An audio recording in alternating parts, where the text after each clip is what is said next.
What if the most sacred weapon on the battlefield doesn't fail because it's weak, but because something in the world refuses to let it finish its job?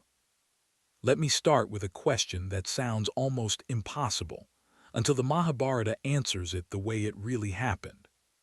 What kills a battlefield?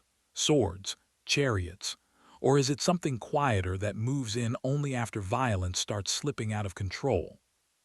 In the Mahabharata, there's a moment where people lean forward. Arjuna has a weapon treated like destiny itself. It's the Brahmastra, a divine missile with ultimate authority. And then the weapon goes silent. Not because it snaps, not because something mechanical breaks.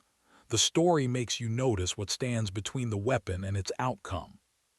Sure, the opponent matters, but the deeper killer seems to be inside the battle itself, in what's happening between people, right when power is trying to become action.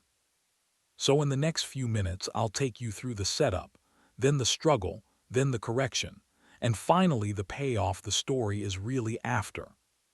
Arjuna's Brahmastra doesn't show up like a random upgrade. The Mahabharata frames it as something earned through severe devotion and training.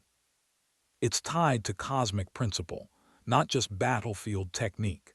So every choice with it feels heavier, because you're deciding what kind of reality you're willing to unleash. And this doesn't mean the Brahmastra is evil.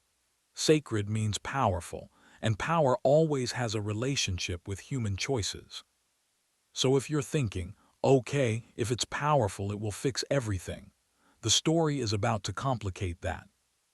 As the war grows, the Mahabharata keeps showing escalation as a real force. Anger spreads, and each clash gets read as proof that the opponent can't be stopped. Battlefield logic starts eating the people inside it. The war becomes a machine that wants more and more force, because nobody is calm enough to choose differently. So when it's time for Brahmastra, it feels like a final verdict, like it's meant to end something for good. And that's the detail you don't get if you only think like a mechanic. The Brahmastra doesn't just fire and move on. It goes silent. So now the question becomes painfully clear. Why?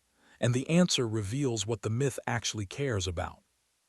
In many retellings, people say divine weapons come with discipline and limits. They're not mindless lasers. They need correct invocation and mastery.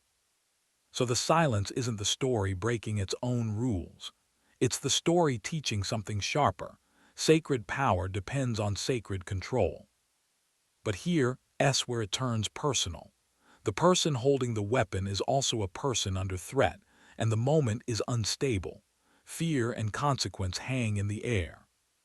And when anyone gets pushed far enough, even a great warrior can get trapped by timing, trapped by emotion, trapped by the fog that comes from constant danger.